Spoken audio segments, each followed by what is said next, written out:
Okay, the last filter we're going to take a look at is time intelligence filter. So we'll remote on into our boxes down here, and what I'm going to come in and take a look at, first off, let's go over into our cube. And what we're going to do, working with time intelligence, is we're going to explore the date dimension. So here we have our dates, and I'm sorry, here's my date dimension. If I drop on down, my hierarchies.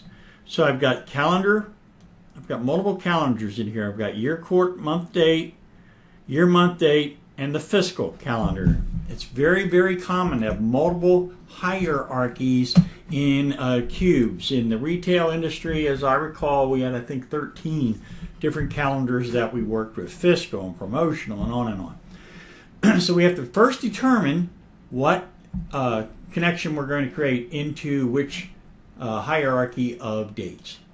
So now that you've got that, what I did was I took my connection into OLAP that I created way back when, and I just copied it and I renamed it down here with time intelligence. And the key to this, everything else is the same, editor, properties, just different name. The key is the time tab. And you drill in, you select time dimension, and then you go through and you pick which dimension is your time dimension. Analysis Services has no understanding of time until you tell it. So you could come through and actually pick the employee dimension, and it's going to believe you. Now let's get back to where we were. So we had year. Okay, of course I hosed that up, but that's okay. We'll come through and create it for you. So date. No, that's not what I want. I want to do fiscal.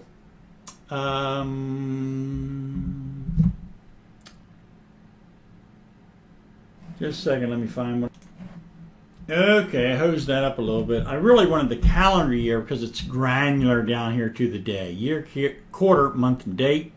So I picked hierarchy, year, date, calendar, and then choose the date to begin with. We don't know when this calendar actually begins. So we're going to say here, I just browsed on in and selected January 1st of 2008 for this calendar to begin. And we're okay. That'll be used in my time calculations. Now, how granular do I want? And I'm going to say down to the day. Enter a date that is equal to the period specified.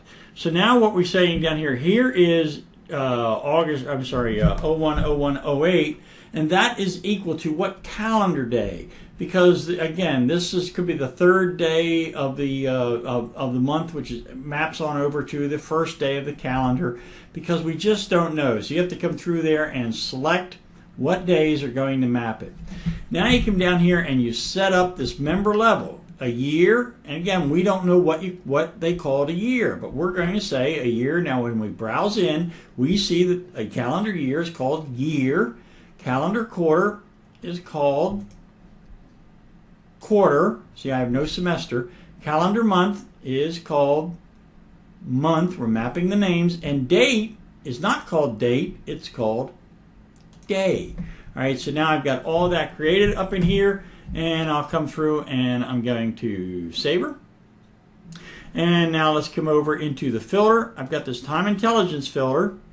And what I did is, if I come through there and I can re-edit it, but let's go through and just create you a, oops, I'm on the dashboard.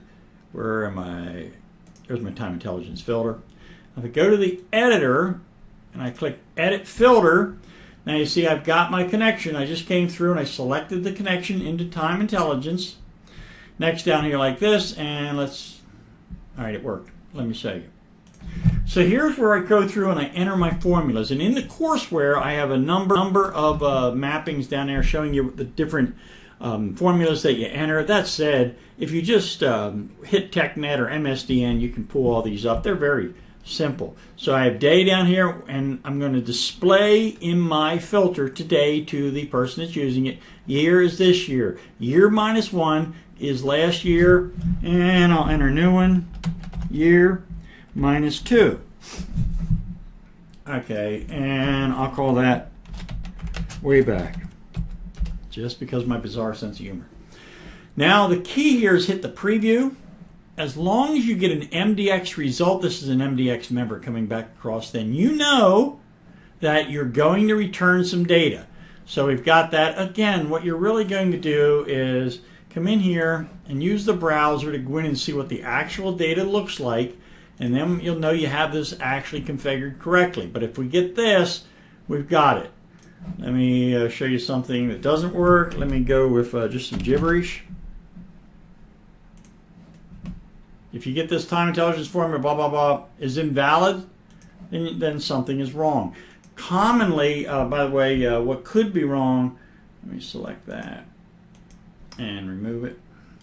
What could be wrong is either the formula or the time intelligence filter is not in the connection is not correctly connected. So we'll just go next. List sounds fine, and I'll go finish. And now I've got a filter which I called time intelligence. And if we come on over to a dashboard, if I can find those, it's getting late.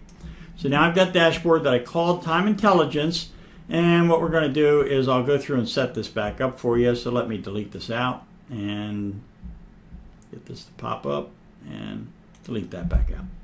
Now I'm going to expand out performance point content, expand out filters. I'm going to take time intelligence and drop her right in here.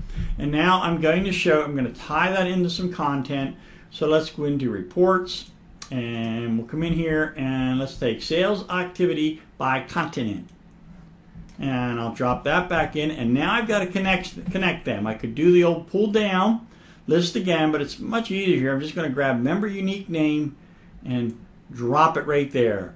All right, so I want to connect it into the measures, member unique name, and you see the items is pre-configured for me. I'm going to say OK, and now let's test it. We'll save, right-click, deploy to SharePoint.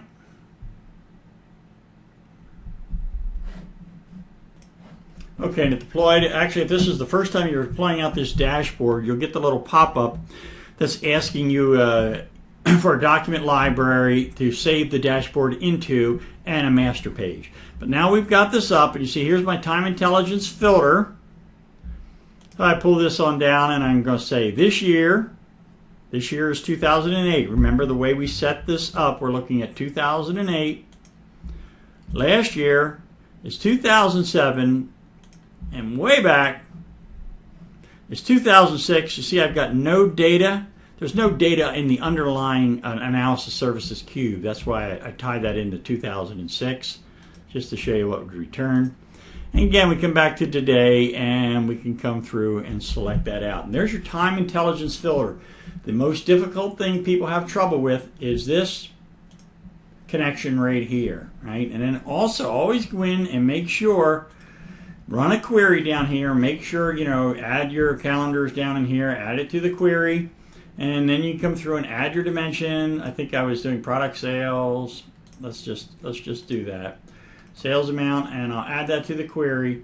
All right, so I can see I've actually got data. See for 2007